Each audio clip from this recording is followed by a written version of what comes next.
1 2 1 2. I go by the name of DJ What, and you're now listening to the original Jeek Podcast. Let's go.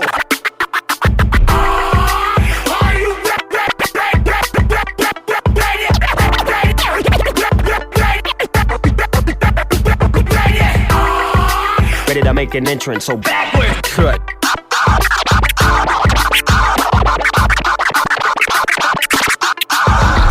Come on, cut for me. Oh yeah. Whoa, slow down. Whoa, speed up.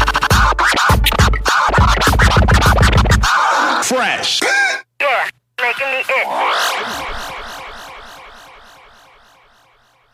What up, Jeeks? It's your host, the one and only RockinMrMagic, and this is another episode of the original Jeek Podcast. I am so glad to be back doing another episode with Charles. So let's get into it. So first off, here on the show, I want to start off with a little in memory. Some recent passings in the world of pop culture and entertainment that I just want to take a moment and acknowledge. We recently lost actor Eric Dane, also known as McDreamy from Grey's Anatomy. You may have also seen him recently in Bad Boys 4, where he played the main villain. He unfortunately was battling ALS and unfortunately succumbed to that condition just a couple weeks ago here. A very talented man who unfortunately is gone too soon. Another dearly departed is Willie Colon. He is a salsa pioneer, trombone player, fantastic artist. I love Willie Colon's music. I love Willie Colon. I just think about it, man. I've listened to his music since I really started listening to his music in the late 90s, but I got put on to his music in the early 90s, actually, thanks to, and people don't like to hear this name, but thanks to Bill Cosby on The Cosby Show is where I first got introduced to Willie Colon. It was an episode, season 7 or season 8, where Cliff and Claire go to see Willie Colon, and I forget the name of the other artist, but they went to this radio station, and they were there and they were dancing, of course, Bill Cosby's thing, he can't dance. But it was really dope. And, a lot of, you had this, great Afro-Latino vibe with the music, and the other artist, and it's driving me nuts, I forget his name. But, he did some explaining in the episode as far as different instruments, where they come from. Some of them had African roots, some of them had, Taino, Puerto Rican roots. So just a really dope episode. That's how I first ever heard, that's the first time I'd ever heard Willie Colon. That song I heard on that episode is still my favorite Willie Colon song. I'll probably put it in the show notes. I'll link to Spotify to my favorite Willie Colon song. Carmelina. It's dope. And the horns in it, woof, chef's kiss. So rest in peace, Willie Colon. Thank you for everything you did in music. And the last in memory here is the great actor Robert Duvall.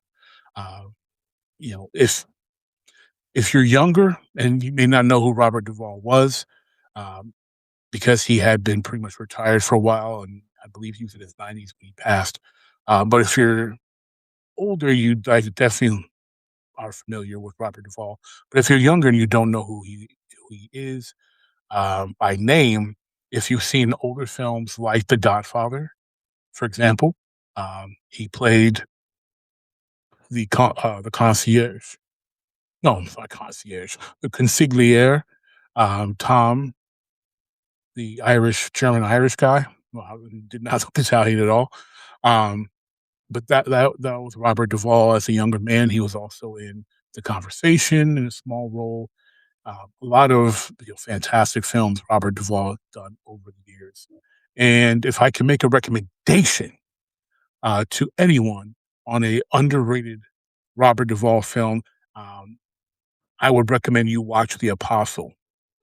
And some people may not like religious-based movies. It's technically not a religious Christian-based. That's the part of the story, but I recommend this movie because it was a passion project for Robert Duvall, and you get a absolutely fantastic performance out of him in this film, as well as you get to see a small bit of role from Billy Bob Thornton and an early film role for a super talented Walter Goggins.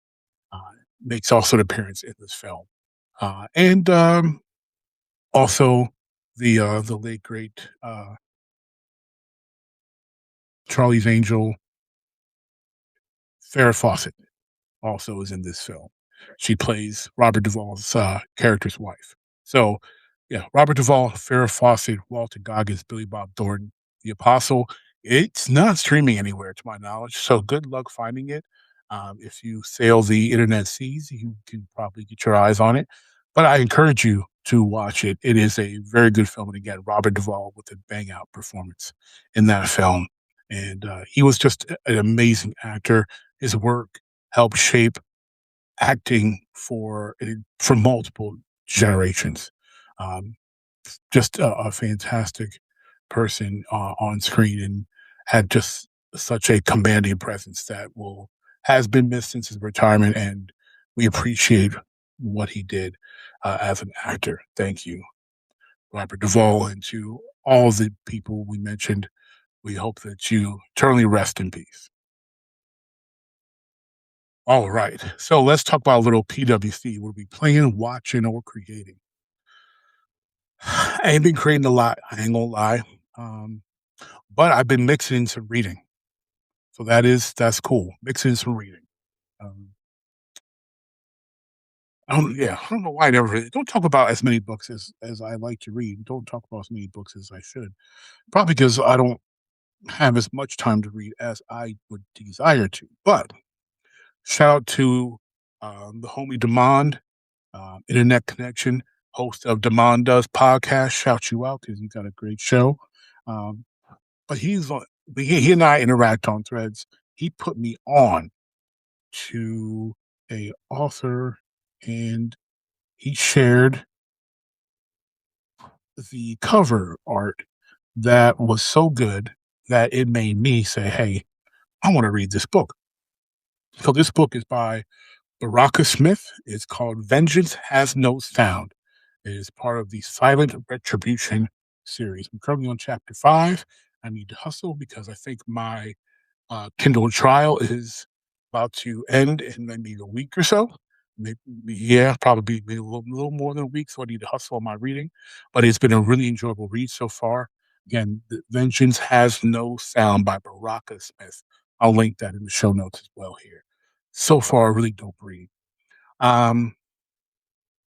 Watched some things. Watched Wonder Man, which was enjoyable. Went to the movies and watched a personal favorite, Hard Boiled, which, a lot of these movies I grew up watching on VHS. It's really cool to have the opportunity to go see some of these in the theaters now. Not too, late last year went and saw Back to the Future in the theaters, which, when it came out, I was too young to see it in theaters and really enjoy it. So being able to enjoy some of these 80s gems that I love in the theaters is really dope. So that's what I've been watching. And no, for those who are maybe wondering, I have not and have zero intention to watch Night of the Seven Kingdoms, because I ain't doing anything that's going to contribute to putting more money in George R.R. Martin's pocket until he writes them daggone books. So, until George write them books, I ain't contributing to no more dollars. That's just the stance I'm taking. You know, I am some of the homies of the show, some of you Jeeks looking at you, Jewel, have talked very highly of the series. And I'm glad y'all enjoyed it. I ain't gonna enjoy it. I'm taking a stand. Write them daggone books. Write them. So, to close off the section of what are you PWC? I so shout out to recent guest DJ Carl Bird of the Codex Prime podcast. He added me to a challenge for the month of February by Gamerdelphia, and it was to try to finish 4 video games in the month of February. Well, I got to tell you, I ain't do it. I ain't finished no 4 games. I ain't finished no 3 games. No 2. I finished 1 game. Final Fantasy 16. I finished Final Fantasy 16, and I'm very happy about that, especially since if you listen to the show, I only recently finished Final Fantasy 12, which I've been playing for almost 20 years. So this is incredibly fast. I did. Now, I had mentioned I was started playing it on a previous episode, and I told y'all that I wasn't going to play it the way I did with 12. I wasn't going to, level up all the way to the peak top level and, do every hunt and all that stuff. I was going to play the game, finish the story, and then, replay, to do all the extra stuff, do all the hunts and all that fun stuff. Yeah, I was capping. I got to the highest level. Now, the highest level on the first playthrough is level 50. So I got to level 50. I didn't know that.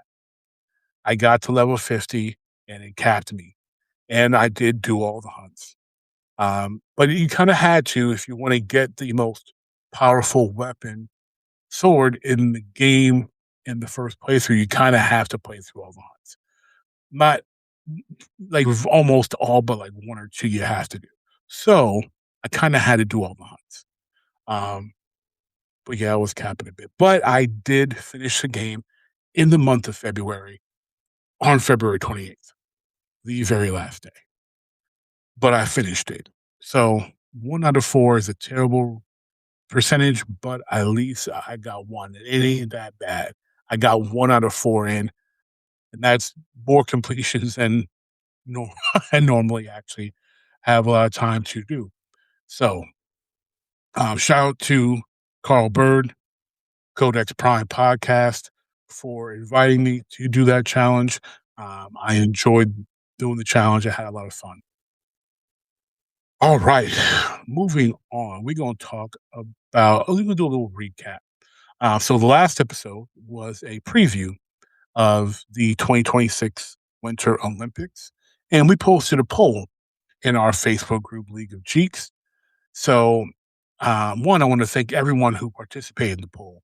And the poll question was, will Team USA 2026 exceed the 2022 Winter Olympic medal results? And we had a 50-50 split on yes or no, whether Team USA would do better in 2026 than we did in 2022. So, for context, in 2022, Team USA earned a total of 25 medals in the medal count. This year, 2026, was very successful for Team USA. We finished with a total of 33 medals. That includes a U.S. record 12 golds, and we ranked second in the total medal count, behind Norway for overall medals as well as gold medals. So it was 12 gold, 12 silver, and 9 bronze. So we did really well. And Team USA, to its credit, competed in all of the sport disciplines and won, which are 16 different disciplines, and won medals in 11 of them, which is more than any other country. So this was a very successful Winter Olympics for Team USA. So congratulations, Team USA. Applause, applause, applause is due for such a performance. So some of the, because this is just going to be a bit of a recap, some significant moments I want to shout out that kind of defined these 2026 games for Team USA. And again, something I mentioned in the preview, hockey, men's and women's.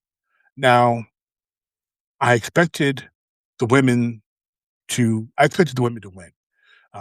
It was going to be between Team USA and Team Canada, and we expected Team USA to again emerge triumphant. We had been beating Canada lately, and the rivalry had been heating up, and we knew it was going to be intense. But my prediction was that Team USA women would win, and I was correct. It was closer than we thought it was going to be. Canada was up for a minute, but we got the game into OT, won, and I think that was the other round. Well, we won. That's what's important. And Team USA women dominated most of the matches that they played, most of the games they played. They just dominated, absolutely dominated. Again, Layla Edwards made history on Team USA. But the big surprise, the very pleasant big surprise, was Team USA men's hockey winning the gold medal, which was not expected at all. Now, it wasn't as big as the Miracle on Ice back in 1980, but it's big because Team Canada was stacked, loaded roster, tons of NHL talent showing up. And we were probably ranked around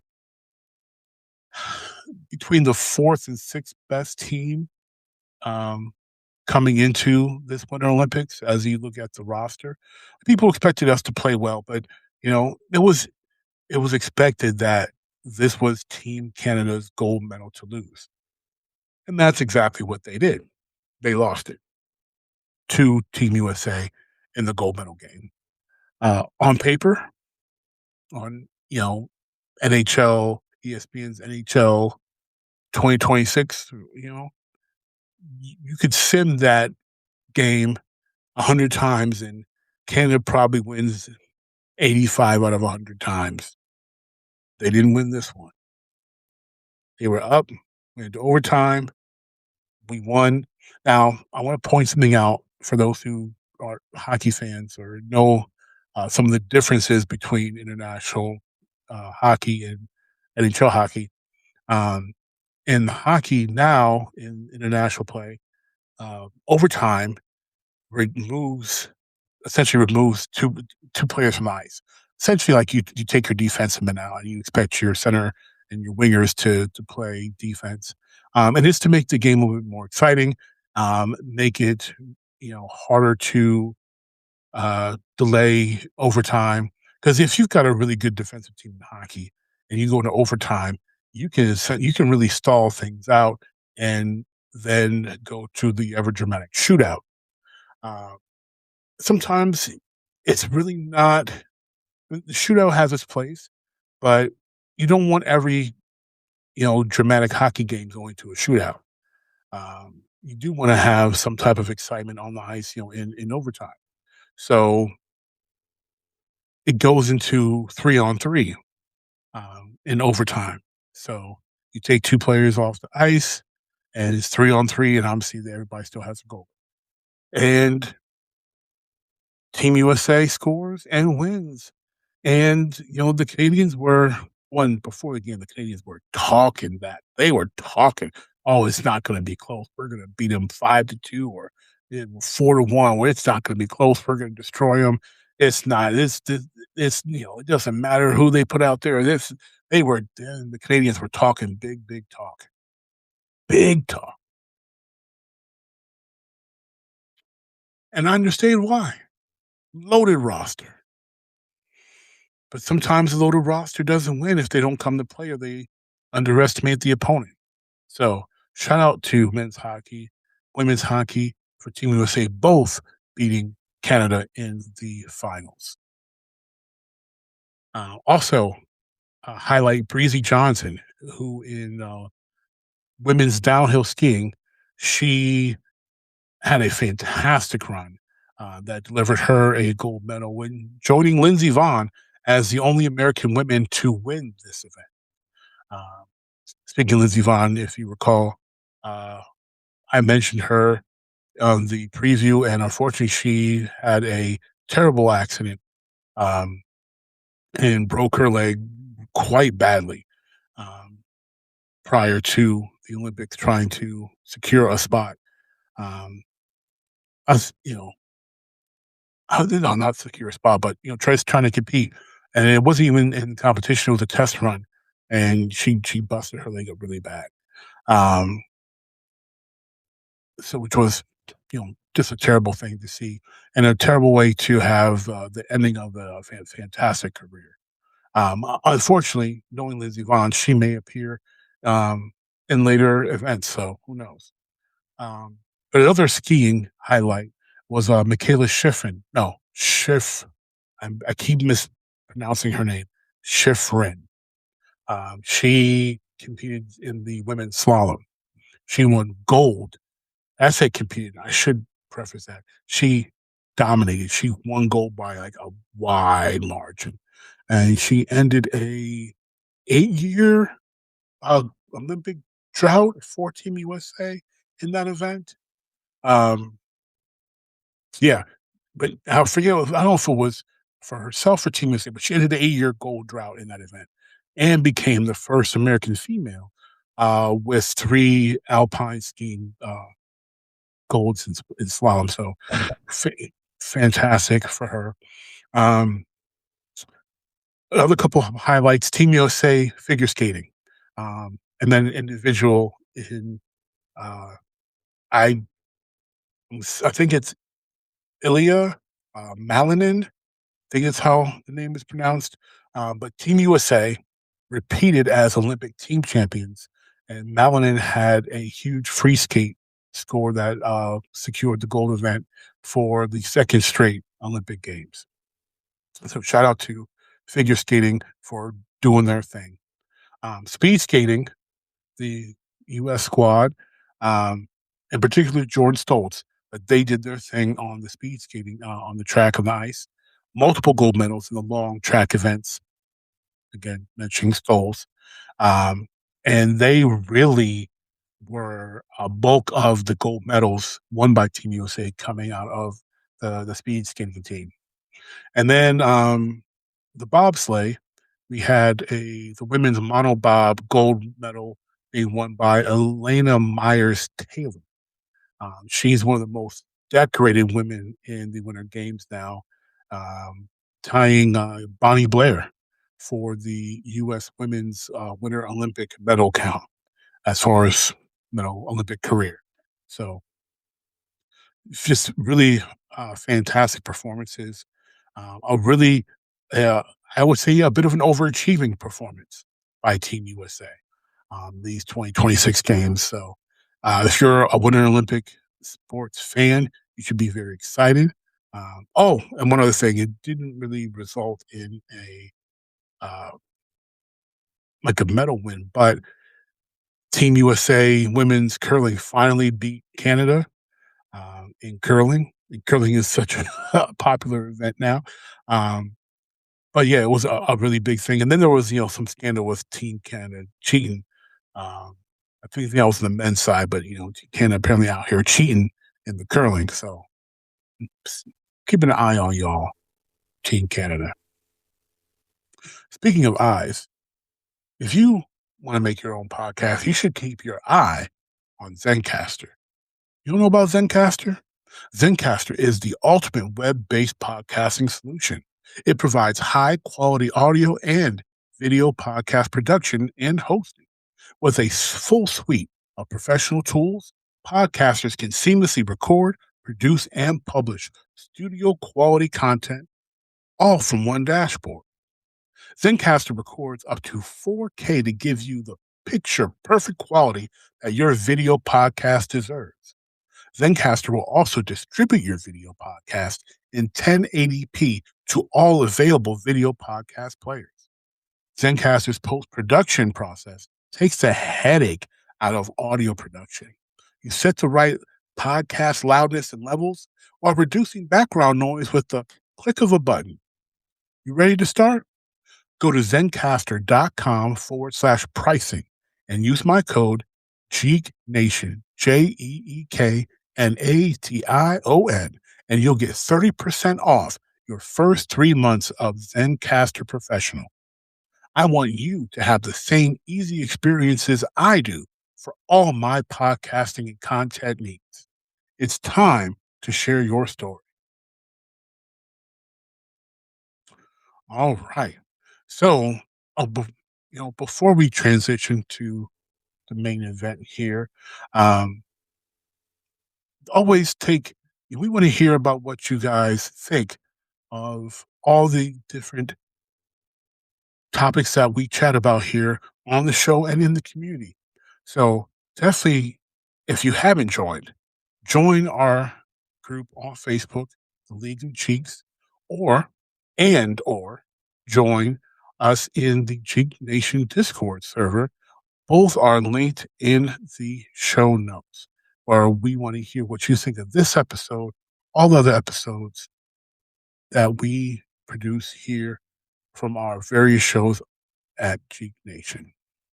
All right, so let's talk about the main event and the main topic of this episode, which is Wonderman.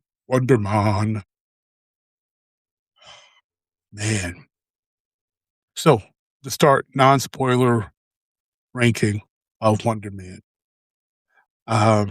Starring Yaya, my man Yaya. I don't know.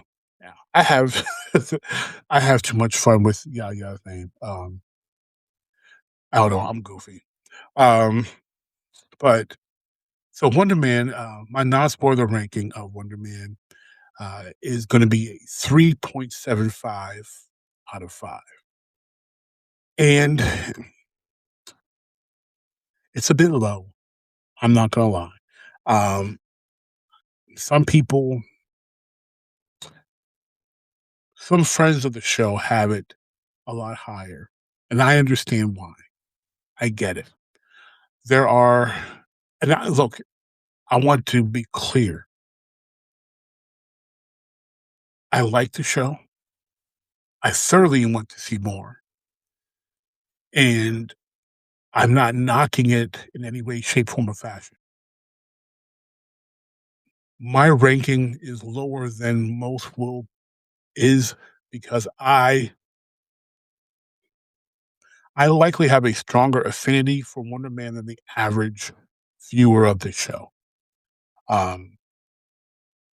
I grew up as a comic book reader, really liking and enjoying a lot of, let's face it, like D-level characters, F-level characters, C+ level characters. Like, there are characters I care about that I like that most people haven't heard of, could not care less about. Like,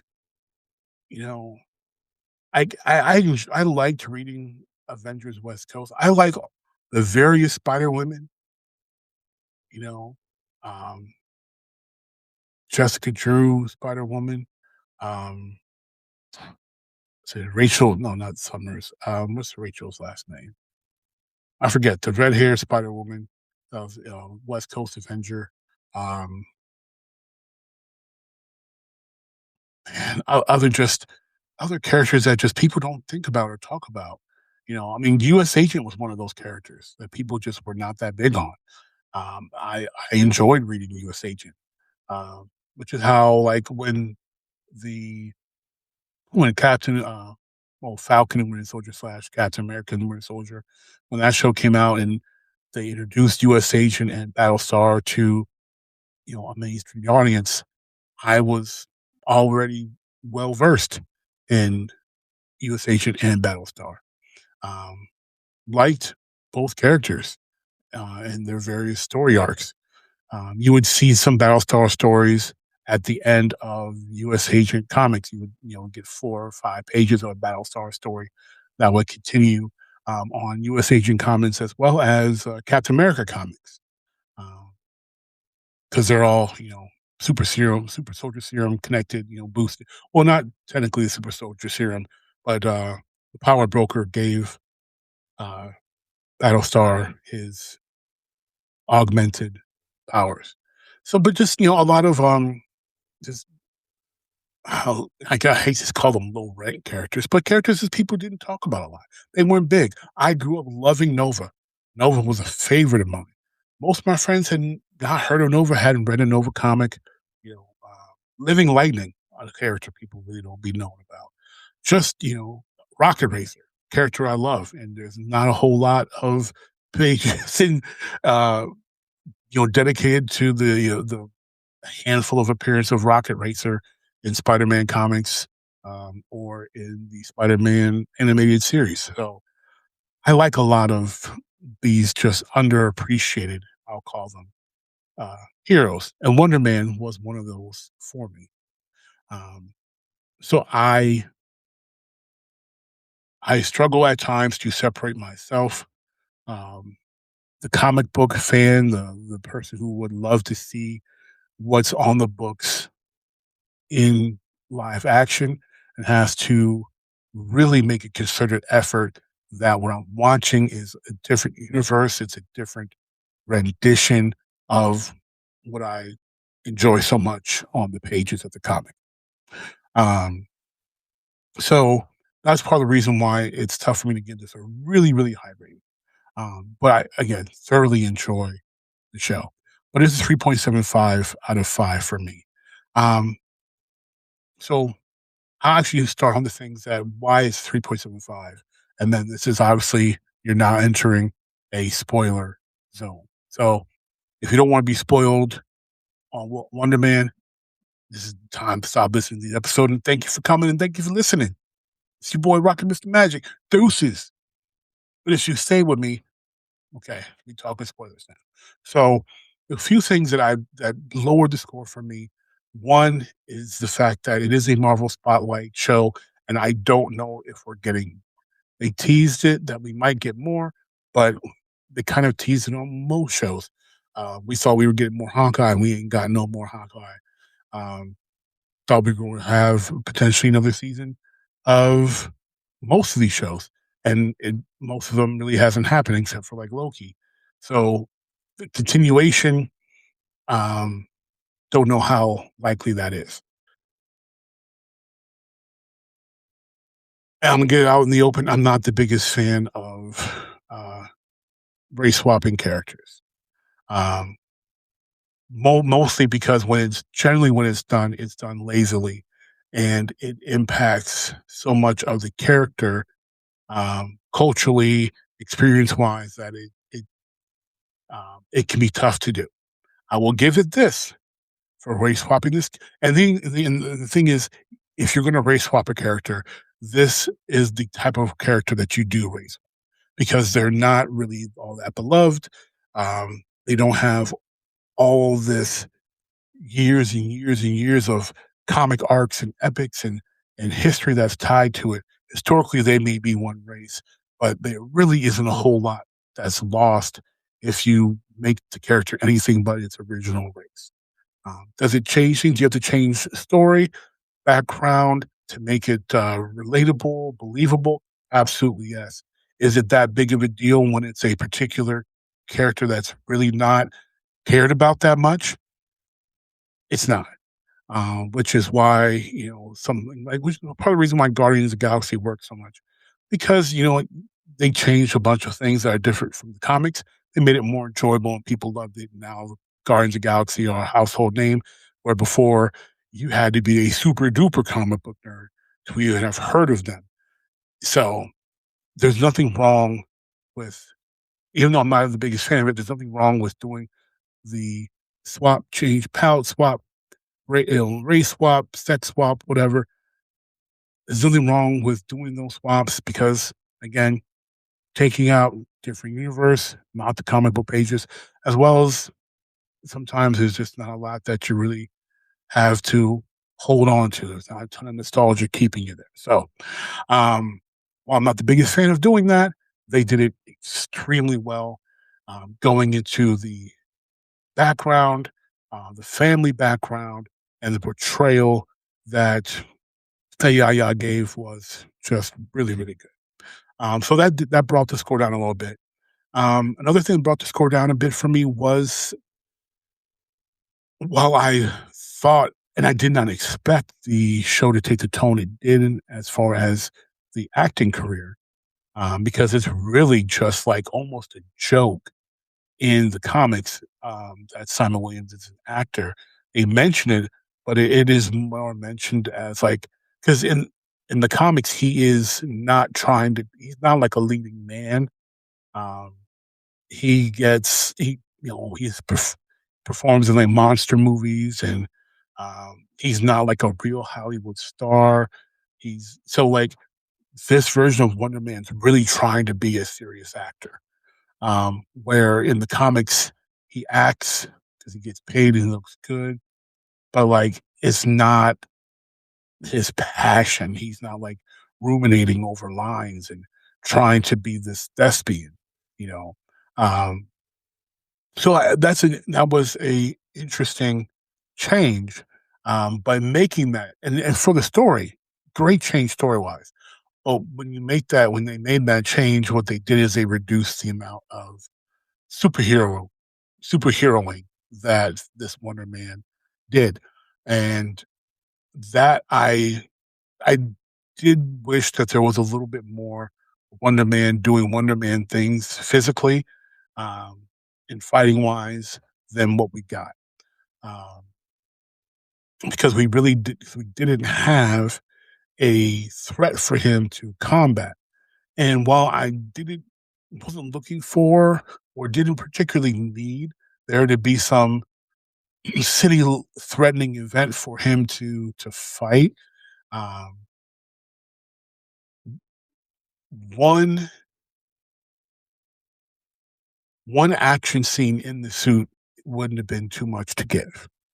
Um, I think that, and that would have, I still think, left enough to whet the appetite of viewers to want to see more. Um, so I just felt that there needed just to be a little bit more action. It didn't have to be action packed. I didn't have many expectations coming into this thing to begin with, but and I liked where the show went with the tone and the focus on his acting and his life, and all the other aspects of who he is as a person outside of just the fact that he has these superpowers, that no one knows where they come from.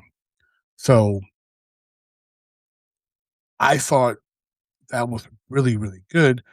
Just a little bit more action because, again, we aren't talking about superheroes, and part of the draw to superheroes is them doing some superhero stuff.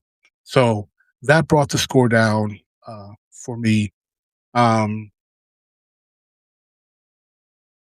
the only in the unless I missed it, and I don't think I did, but I did watch some a bit while well, I did watch some when I should have been watching some. So I might have missed some details, but I try to be observant. They really didn't give much to how he has his powers. Um, Again, as a comic book fan, I'm familiar with how Wonder Man became Wonder Man and a whole big rigmarole about his body and ions, and they wanted to put Vision's mind into Simon Williams' body, so Wanda would have a flesh and blood man to be her husband and all. A whole long drama out story. Obviously, that's not the case here. Um, so it would have been nice to see some. Again, maybe I missed it, but it would have been nice to see some more, to see some type of inklings or hints towards how he has these powers.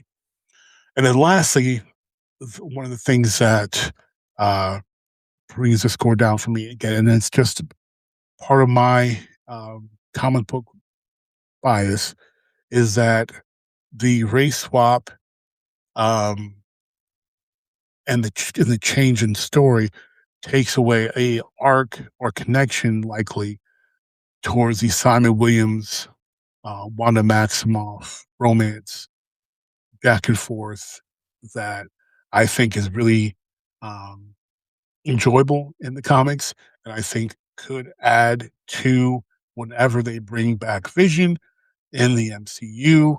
Um, I think it'd be another good reason to bring Wanda back onto the screen, and there's so much you could do with that when it comes to um, just additional, subplots and storylines within uh, the MCU, particularly because um, even though they haven't said it, they haven't hinted towards it, but uh, kind of have in that Wanda and Quicksilver are mutants, and there's so much with mutants that involves, especially big stories, that involve Wanda Maximoff. No more mutants. Um, A versus X is completely predicated off of Wanda Maximoff's actions and warping reality by saying no more mutants.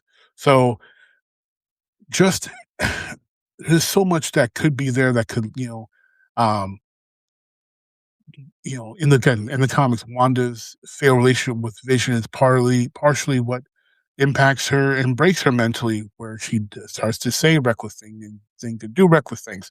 So if there's some, uh, drama, some a love triangle. Obviously, we saw her with the kids in Multiverse of Madness. You can always sprinkle that back in, um, and add some drama between new version of Vision, all white Vision, Wonder Man being someone that she can physically touch. That's has warmth and all that. You can really add those layers into breaking of the psyche, additional of Wanda Maximoff. Obviously, if you're bringing in Magneto with that, you can obviously bring that into as well. In the meeting of her real father, you can be like, there's just so much that I feel is left on the table story wise that's important to the Avengers and to the X-Men. That I just feel is left on the table where when you make that casting decision, and then you change the story so much. So that's what brings it down for me. And so I guess that sounds like a lot. It's not that much in my opinion, but that's what brings it down for me. So what brings it up and why it's extremely enjoyable. One is the performance by Yaya. Yaya Abdul-Mateen. What a freaking performance. One, like if you didn't know the dude can act, okay? Like if you haven't seen him and all the other work he's done, you're missing out. First and foremost, the brother can act, okay? His performance was fantastic. Like if I had to just rate his performance, I'm giving it like a 5.9 out of 6. Like my man killed it. From episode 1, I could see the neuroses literally in his mind as he's giving notes on his part. And I'm like, and I see him giving these notes and I'm like, I'm rooting for him. Like, hey, okay, cool. You know what?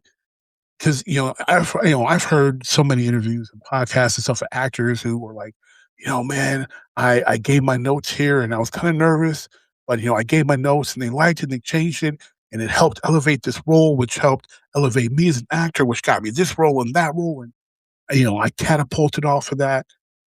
And they, oh man, and I should have known better than the fall for the Yokido, but he did such a great job in portraying that. And it looked like him, oh man, we're rooting for you. Yeah, you give that feedback. She liked it, makes sense story wise. And then, of course, he just kept going and talked himself out of the job. And just like I could like almost see the neuroses and the thoughts and the pursuit of perfection. Um, I can almost see it just churning in his mind as he does that scene, and it's like, I mean, from there, I was like, wow, okay, we have a completely different avenue that the show is taking, which, again, like I said earlier, I had no expectations. I didn't know where this was going. And wow, did they just really start off fantastically with setting this overall premise of the importance of his acting. So, you know, him getting fired, that scene is just awesome. Then of course the girlfriend dumping him for being being a dick, extremely closed off, extremely guarded, which of course understandable. Um, because a lot of things, we know superheroes, well, this MCU hasn't been very good about keeping secret identities, but generally superheroes try to maintain a secret identity. Um, so it's just really fantastic performance just from the bat. And then, of course, then we have Ben Kingsley's Trevor Slattery come in. Um, pardon me, and of course, fans know him as Trevor, or who he played the Mandarin in Iron Man 3, and then of course he appeared in Shang-Chi. Ben Kingsley, if you're not familiar, especially if you're younger, not very familiar with him, he's a fantastic actor. Really known for playing Gandhi extremely well, even though he's not Indian, but still uh, did a great job in that film. It's hard to outperform Ben Kingsley because Ben Kingsley is a tremendous actor. Not only did Yaya outshine Ben Kingsley, he outshone him by the way they worked together. So it wasn't like sometimes you'll have actors try to outdo each other, kind of in competition, and sometimes that's really great. One actress like steps it up, and the other actor steps up, and they're competing against each other. They're just doing such a great job, and it's adversarial, but it looks great, and it really works in movies where the characters are adversarial against each other. So it really fits where the one star is up in their game, and the other star ups their game more. It ups the level, and it's such a great performance, and it works really well in especially those adversarial roles. Cop chasing the villain. You really have great experiences with that. This is not one of those situations because these characters have become, acquaintances and friends. And the way Yaya outshines Kingsley is not by adversary, like going head to head as like coming at him like, oh, I'm going to do better than Kingsley. But they had such good chemistry that it really was just he outshone Kingsley because Kingsley helped push him higher. They really had a very excellent chemistry and almost, I don't want to say symbiotic because it's not symbiotic. It is very ladder where it's just, boosting up the other person. And the better the other one did, it lifted the other one up, which was awesome to watch as they just really uplifted each other.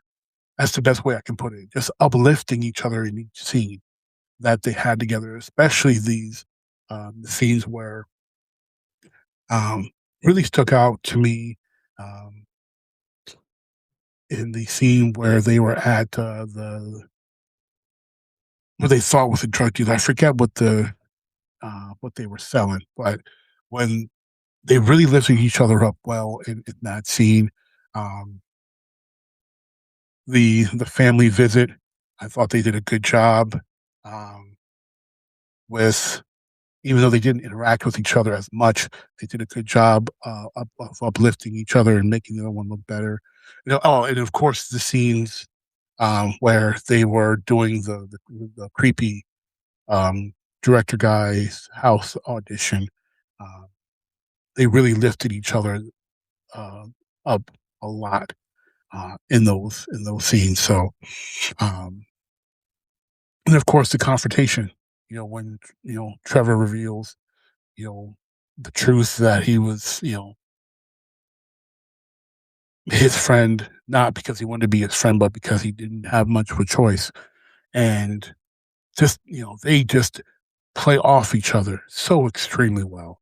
Um, you would think that Yaya and Kingsley have been acting together forever. Like they've done multiple things together. Like, you'd think they'd have that, like, if they had that Spike Lee Denzel Washington relationship where they worked together for 30 years and, everything just together just is so much better and so amplified. Like they amplified each other so well. That's one of the things about this. I really, and that's what it kind of also makes it hard for me to give it what I feel is a lower ranking.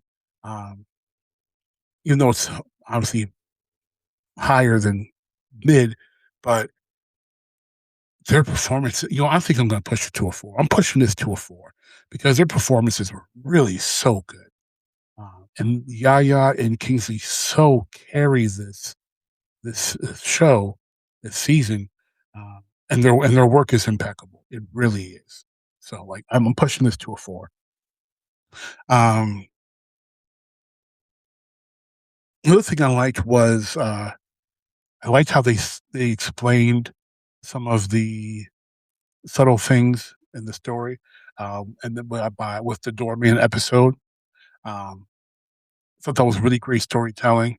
Um, Nice to see a little bit of a throwback, and really set allow the tone for why there was this weird waiver and all that. Great breadcrumbs leading up to the doorman episode. Thought the doorman episode delivered very well and continued to set the story continuing moving forward. Um, I will say, I'm sorry about that. Um, I will say another thing that I'm not sure of, and again, this is me talking comics and always thinking comics first. And I really have to try to break away from that when examining and analyzing MCU content. Um, but the Grim Reaper is in the comics is Simon's brother, and obviously there was already that contentious sibling dynamic there, and they did a really good job with displaying that. I forget the brother's name that plays his older brother, uh, Eric, but he and Yaya definitely felt like they had a brotherly bond there. Um, I don't know. Again, I don't know if they're going to do that, have a Grim Reaper. But if they do decide to go more with Wonder Man and introduce Grim Reaper, um, they did a good job showing some contentiousness. But then, of course, at the end, the connection, the pride that Eric had after the movie premiere, and that actually that bonding and that what definitely appeared to be the beginning of a repaired relationship tends me to lean towards that we're not going to get Eric as Grim Reaper. If we get a Grim Reaper at all, it's going to be a different person, completely unrelated to Wonder Man. But one can only hope.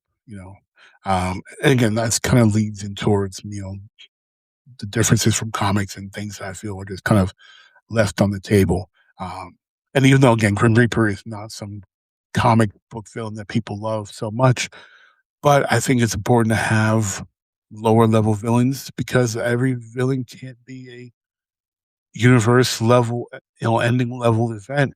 You've got to have some, you know, more street level or, want to take over the city or state level criminals and not break the world or break the universe guys all the time, you know.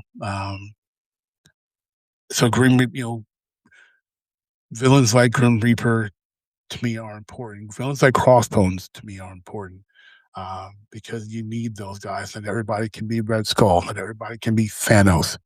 Not everybody can be Loki. You need Crossbones. You need Wizards. You need Red Skulls. You need those guys. I feel the time. I would love to see Silvermane. From Spider-Man, you need guys like that. Tombstone, it was great to see Tombstone in, Spider-Verse. Not everybody can be a Kingpin level guy. Not you need more of those dangerous, but not as dangerous, I guess. Guys. Not everybody's got to break the world. So I'm hoping, hopefully we might get a Grim Reaper, but who knows? But despite that added, which sounds like a negative, I'm still keeping my bump up to a 4 because again, just how good this show really is and the acting is. So just to close this review out, I know in other reviews I've gone episode by episode, and I really I respect to your time. I'm not going to do that this episode because honestly, even though it can deserve it, I want to save it for if we can ever get some of the crew, particularly the ladies in the crew, to watch Wonder Man. I would like to have Jewel, Ivo, Greg, and Liz back on a live stream to discuss Wonder Man. So I want to keep some of the stuff for that. But also, I think this show did so well in telling a cohesive story of a struggling actor pursuing his passion, all while trying to hold in the secret about himself, while learning about himself. Was just so well done that I think going into a whole lot more detail honestly would be a disservice to it. And I would just encourage you to go watch it because it is a very enjoyable Marvel show. Again, my ranking is a 4 out of 5 from a 3.75, now a 4 out of 5. Highly recommend that you watch Wonder Man, Disney Plus. And that is how we're going to close this episode out. I want to thank you for joining me, your host, RockinMrMagic, on this episode of the original Jeek Podcast. We thank you for listening, and we could not do this show alone, not without you, Jeeks, who continue to support us by pressing play, sharing the show, rating and reviewing the show. So please continue to do that on your podcasting app of choice.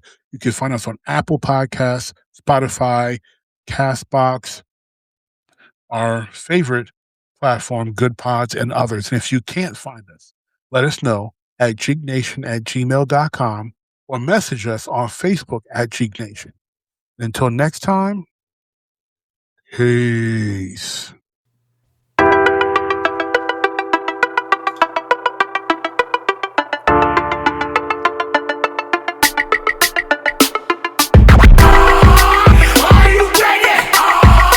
Ready to make an entrance, so backward. Good. Come on, clap for me. Oh, yeah. Whoa, slow down.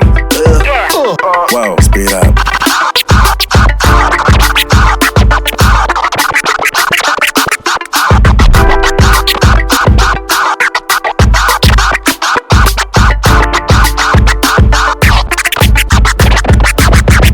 This is DJ What, and you're listening to the original Jeek Podcast.